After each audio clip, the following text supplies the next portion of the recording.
Nous vouloir Dory trouver. Dory, ah. T'inquiète pas, les baleines ne mangent pas de poisson, elles mangent du krill.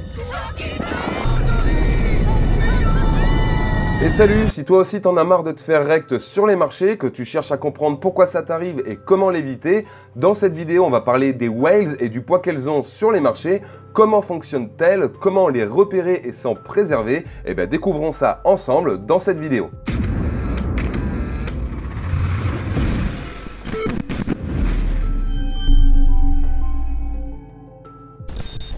Je m'appelle Kevin Andreasa, j'ai fondé le club pour partager mes connaissances et ma passion concernant l'investissement et les nouvelles technologies. Je suis rentré dans les cryptos en 2016 et ça fait 2 ans que je me spécialise concernant la blockchain et ses différentes applications. Comme chaque dimanche pour notre rendez-vous, vous choisissez ce que vous voulez regarder. Aussi pour nous remercier et vous montrer notre soutien, je vous invite à mettre un pouce bleu vers le haut et vous abonner à la chaîne. Merci infiniment pour ça d'ailleurs. Donc la semaine dernière, vous avez choisi d'aborder la question des whales. Et pour parler des whales, on va parler de Baptiste Fish ou Jean-Baptiste Fish. Appelez-le donc comme vous voulez. Alors pour bien nous situer, on est en avril 2021 et Baptiste Fish se rend en avance sur son lieu de travail comme à son habitude. L'occasion de pouvoir discuter avec ses collègues de ce qu'il a fait le week-end, du dernier film qu'il a regardé et de rire un petit peu avant de commencer sa journée de travail. Sauf que ce jour-là, les collègues de Jean-Baptiste lui parlent plutôt du Bitcoin. Ils lui racontent qu'il a atteint un nouveau sommet historique de 45 000 $ et que Elon Musk en a même acheté. D'autres collègues lui confient même qu'ils ont posé un petit billet dessus car ils ont entendu sur YouTube qu'il atteindrait les 100 000 $ d'ici la fin de l'année. Le soir, Jean-Baptiste, rentrant chez lui, se retrouve nez à nez avec Claire Chazal au journal de 20 h qui lui parle également du Bitcoin. Jean-Baptiste commence à cogiter. Le lendemain, il décide de profiter de son jour de RTT pour investir dans le Bitcoin, donc ni une ni deux, il s'inscrit sur Binance, il passe les vérifications, dépose des euros, et le voilà heureux possesseur d'un demi-Bitcoin pour la maudite somme de 20 000 €. À partir de là, il commence à suivre quelques influenceurs sur YouTube, s'inscrit à quelques médias mainstream crypto tels que Cryptost et le Journal du Coin, et s'intéresse de plus près aux graphiques de prix. 2 mois se sont écoulés et le prix du Bitcoin continue de monter. Entre-temps, Jean-Baptiste a entendu parler de quelques cryptos prometteuses, parmi lesquelles XRP et Luna. Il décide donc d'investir un petit peu dans chacune d'entre elles. En avril, le Bitcoin semble stagner sous les 75 000 $ et Jean-Baptiste court sur les réseaux sociaux pour savoir s'il doit s'inquiéter. Mais il semblerait que Hunter the Cryptomatrix dise que les 100 000 $ soient possibles d'ici la fin de l'année. Jean-Baptiste est réconforté. En mai 2021, c'est donc au total 50 000 € que Jean-Baptiste a investi dans les crypto-monnaies. Un beau matin, alors qu'il fait son caca sur son trône comme tous les matins et qu'il regarde les cotations de marché, il s'aperçoit que le Bitcoin a complètement craché. Stupeur, il a emporté le marché crypto tout entier avec lui. Mais bon, Baptiste est confiant, il lui reste encore 40 000 € sur son portefeuille, il n'a perdu que 5%, ce qui n'est pas si énorme que ça. Mais Baptiste n'était pas au bout de ses peines. En juin 2021, le Bitcoin est à 15 000 € et Baptiste pleure. Sa femme lui fait la morale et il doit annoncer à ses enfants qu'ils devront se serrer la ceinture. En plus de ça, Baptiste a un grand besoin de liquidité et il doit finalement concéder de vendre une partie de ses bitcoins à perte, comme il l'avait fait précédemment avec ses XRP et ses Luna. Pour Baptiste, c'est un moment extrêmement difficile. Psychologiquement, c'est dur, il se sent abattu, ruiné et complètement idiot. Dans un moment de désespoir intense, alors que les informations concernant le marché crypto n'ont jamais été aussi mauvaises depuis qu'il est rentré, il décide de se séparer de la totalité de son portefeuille d'actifs. Pour 50 000 € investis, c'est finalement 10 000 € de récupérer. Alors, un esprit trop critique me dirait que Baptiste est un idiot. C'est pourquoi la confiance et le réconfort n'aident pas sur les marchés. Ce dont nous avons besoin, c'est de la connaissance. En effet, Baptiste s'est simplement lancé en méconnaissance de cause de là où il mettait les pieds. De même, il n'avait pas cette information si précieuse concernant l'existence des baleines, ces portefeuilles monstrueux qui font la pluie et le beau temps sur les marchés. Alors, bien entendu que cela se critique, mais ne serait-il pas mieux de faire un petit peu plus de pédagogie et de transmettre ses connaissances? Finalement, il aurait suffi que Baptiste ait un ami ou une source d'information fiable qui lui explique qu'il n'était pas le seul poisson dans l'océan. Baptiste ne le savait pas encore, mais pour les initiés, c'est un fish, un petit poisson au milieu des requins dans l'océan des marchés. Alors, qu'aurait-il donc manqué à Baptiste pour être en mesure de mieux supporter cette mauvaise passe et de se sentir moins soumis aux aléas du marché?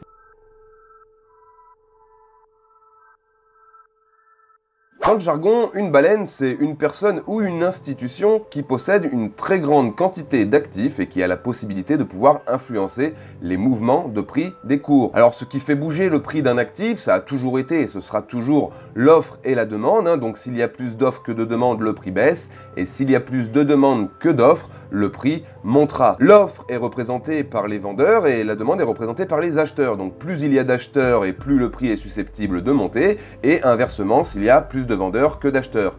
Sauf qu'ici, on ne parle pas vraiment de quantité de personnes. En vérité, on parle de volume de transactions. Autrement dit, une baleine a un volume de transactions très largement supérieur à la majorité des détenteurs d'actifs. Par continuité, le plus gros volume de transactions gagne toujours, et ce sont les baleines qui le possèdent. Dans l'océan des marchés, on distingue des fiches des petits poissons, les requins. Ce sont des traders ou des investisseurs plus expérimentés qui sont plus à même de pouvoir suivre les mouvements des baleines et qui optimisent davantage leur portefeuille. Leur objectif à travers ces stratégies, c'est de pouvoir capter des parts de marché qui sont censées normalement terminer dans la poche des baleines. Si vous appréciez cette vidéo les gars, pensez-y, mettez un petit pouce bleu en l'air et abonnez-vous à la chaîne. 70% d'entre vous regardent le contenu sans s'abonner, pourtant ça reste quand même la meilleure manière de nous soutenir, c'est super important les gars. Et puis en plus, si vous apprenez des choses, jouez le jeu et partagez-la sur vos réseaux sociaux. Ça améliore le référencement sur YouTube et donc du coup ça proposera le contenu à des gens qui pourraient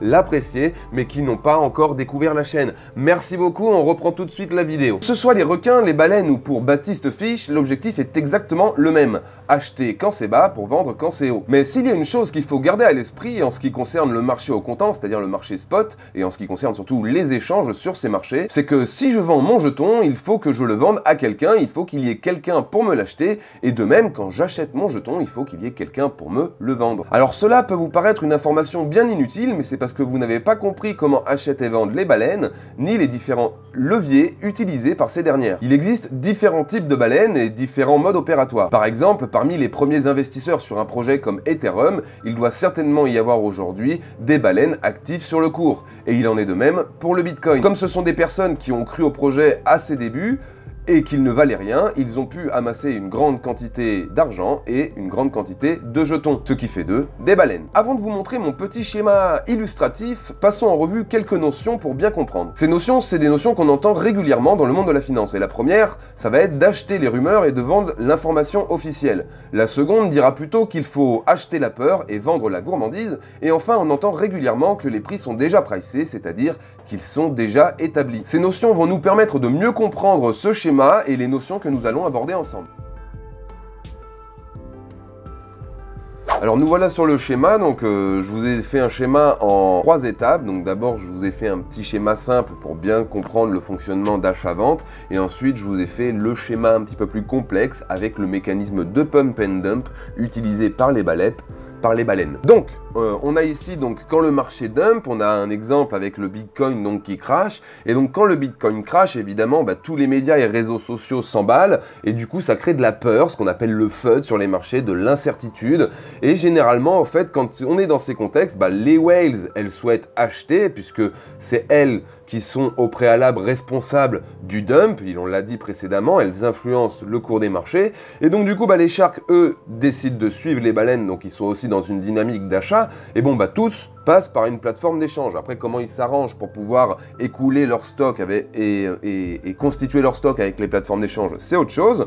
Mais vraiment, là, on a donc une dynamique d'achat côté whales, et en même temps, cette peur et cette incertitude du côté des mains faibles, donc des fiches, et bien en fait, elles génèrent un mécanisme de fear. En fait, ils ont peur, du coup, ils se disent que ça va dump plus, et ils vont vendre sur les mêmes plateformes. Donc, au même moment que les fiches vendent, sur les plateformes d'échange, les whales et les sharks achètent. Et bon, en sortie de course, ce qu'il faut retenir, c'est quand même que les whales, elles ont acheté aux fiches qui ont vendu à perte. C'est ça qu'il faut retenir, puisque l'intérêt de tout le monde, c'est d'acheter bas et vendre haut. Comment font les whales pour acheter toujours bas et vendre toujours haut?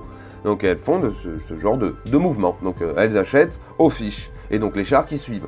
Donc là, on a par exemple ici un mécanisme, un schéma identique, mais inversement. Voilà, et alors dans ce schéma un petit peu plus complexe, on voit le mécanisme de pump and dump qui influence les cours de marché et qui est utilisé par les baleines. Alors c'est un mécanisme qui fonctionne en 3 temps. Donc d'abord, il y a la construction de parts de marché, hein, on l'a vu, le fait d'avoir une grosse quantité de jetons, d'avoir un gros volume de transactions, tout ça, en fait, ça contribue à se constituer une part de marché. Les gens qui ont investi dans le Bitcoin en 2009 ont pu en acheter énormément, ce qui fait qu'aujourd'hui, leur part de marché dans la supply de Bitcoin, elle est hyper importante. Enfin, ils pèsent grave, les mecs. Bref. Quoi qu'il en soit, donc la première phase, c'est construction, constitution d'une part de marché. Et une fois qu'en fait, on a suffisamment un volume de transactions suffisamment important pour pouvoir influencer le cours des marchés, à ce moment-là, il y a 2 dynamiques qui rentrent en considération, et cette dynamique, c'est la dynamique du pump and dump. Alors, qu'est-ce que c'est que la dynamique du pump and dump? Alors, vous en avez certainement entendu parler via des canaux Telegram, ces trucs-là, mais c'est pas ça dont je vais vous parler. Je vais vous parler vraiment d'un truc un petit peu plus technique que le simple phénomène de hype dans lequel, en fait, des gens vont rentrer pour essayer de faire 30% sur une bougie et ciao. Je vais pas vous parler de ça.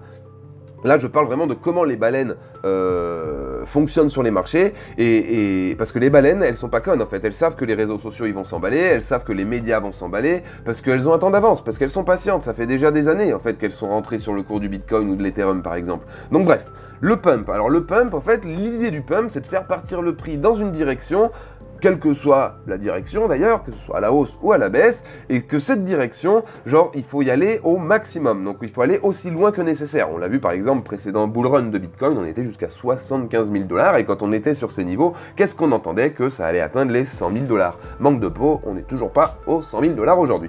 Donc quoi qu'il en soit, on a ce pump qui a pour objectif de faire partir le prix dans une direction, ou dans une direction inverse, donc à la hausse ou à la baisse, et donc du coup, à la hausse, ça génère un gros FOMO, puisque tout le monde est là en mode « Wow, l'actif il explose, machin, tout ça », donc du coup ça crée des nouveaux entrants, de nouveaux petits poissons qui vont rentrer sur les marchés, et puis bon, il y a les retardataires aussi qui rentrent un petit peu plus tard, alors que déjà les sharks et les baleines sont rentrés plus tôt.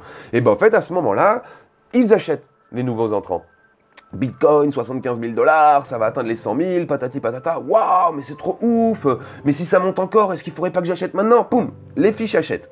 Et dans la situation inverse, donc quand dans une situation de FUD, et bien en fait, ça va générer donc de la baisse, et ces nouveaux entrants vont avoir une attitude de vente. C'est ce qu'on a vu précédemment dans les schémas simplifiés. Ensuite vient la période de dump. Et alors la période de dump, c'est le moment où les baleines décident de retourner le marché. Donc c'est-à-dire que s'il y a eu un pump à la baisse, il va falloir retourner le marché à la hausse, et s'il y a eu un pump à la hausse, il va falloir retourner le marché à la baisse. Comment ça se passe? Et bien en gros, les baleines, elles ont tellement de volume de transactions qu'elles peuvent placer en fait de nombreux ordres en haut et en bas, et en fait ce sont elles qui régissent les ranges. C'est-à-dire qu'elles vont mettre des murs de vente en haut d'un range, et elles vont mettre des murs d'achat en bas d'un range. Et du coup, ça va créer une forme de latéralisation qu'on connaît. Si vous suivez un peu les prix du Bitcoin, vous avez sûrement vu des ranges à plusieurs reprises. Et bien, en maintenant un range, que ce soit à la baisse ou à la hausse, pour les baleines, donc elles accumulent pendant que les petites mains faibles, elles se séparent, et bon, inversement, dans les phases de pump, c'est ce qu'on a vu, Bitcoin 75 000 $,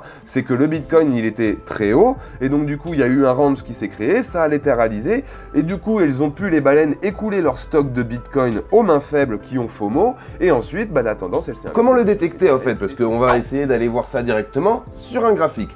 Donc, je vais vous illustrer via ce graphique, qu'est-ce qui s'est passé exactement sur le Bitcoin dernièrement et comment détecter une baleine. Donc ici par exemple, vous voyez que le Bitcoin, depuis ici son point de résistance, il a fait une chute et donc là on a cette ligne de résistance là.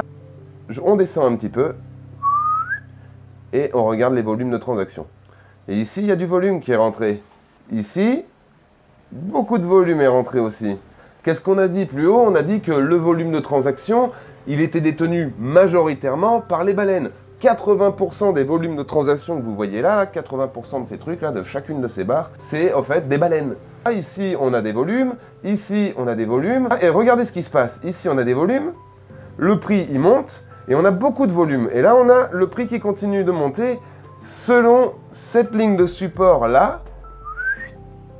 Et qu'est-ce qu'on voit ici? Que les volumes, ils suivent pas.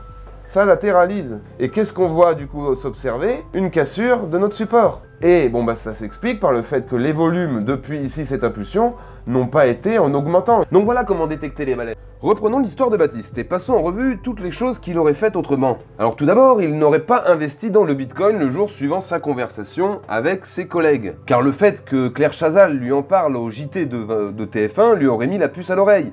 Si les médias en parlent, il y a des chances qu'on arrive au bout de la tendance d'ici peu, se serait-il dit. Il serait parti se coucher et aurait dormi comme un bébé. Le lendemain, il aurait certainement fait son inscription sur Binance et se serait certainement mis à suivre médias, influenceurs et graphiques de prix, mais il n'aurait pas investi. Puis quand le Bitcoin a commencé à stagner sur les 75 000 $, il aurait compris que les baleines faisaient range le prix pour écouler leur stock et dans l'idéal aurait vendu ses XRP et ses Luna. Ensuite, lorsque le Bitcoin a crash, il commence à entrevoir le début d'une opportunité. Et lorsqu'il se rend sur ses médias et réseaux sociaux, il voit l'inquiétude ambiante, ce qui le réconforte. Les baleines pumpent le prix à la baisse.